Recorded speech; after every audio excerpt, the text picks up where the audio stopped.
So I have listened to a fair enough of Mr. Global to, I think, make this assessment that Donald Trump's speech saying that oil companies are going to be going to Venezuela to get at all of this oil that's going to help the country. First and foremost, he didn't say which country, and I guarantee you he doesn't mean Venezuela. And when he says country, he means him, because he thinks he is the United States and he is the country and he gets the benefit. He gets all of the best outcomes for himself and nobody else does. But from what I've heard from Mr. Global, oil companies are not clamoring to do this. One, because Venezuela is not within the United States. It's going to cost a lot of their capital to go over to Venezuela, again, a country invaded with an outside force that they're going to want protection, I would assume, because there should be reasonable concerns of retaliation from people who aren't really necessarily happy that America has now just decided that it's going to be running Venezuela for Venezuela, despite Venezuela not really asking for that. They wanted to get rid of a dictator, but that didn't say, we also want America to step in and we want the dumbest fucking person that's ever lived to do that.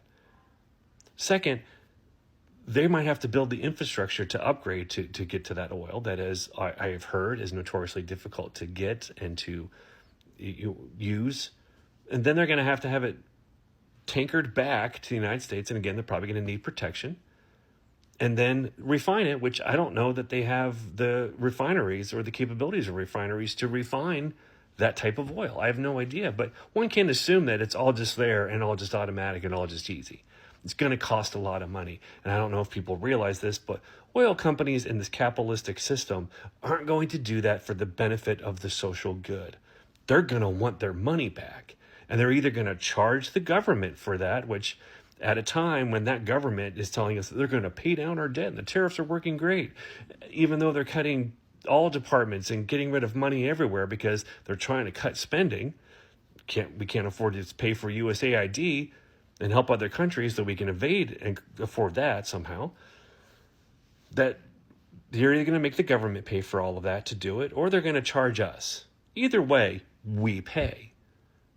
And all of this is then done for what reason? Who's benefiting from it? Because if we're only saving let's say you spend $200 a month on gasoline and you save $50, or maybe you save $1,000 a year. Oh, so great. I can afford a home now.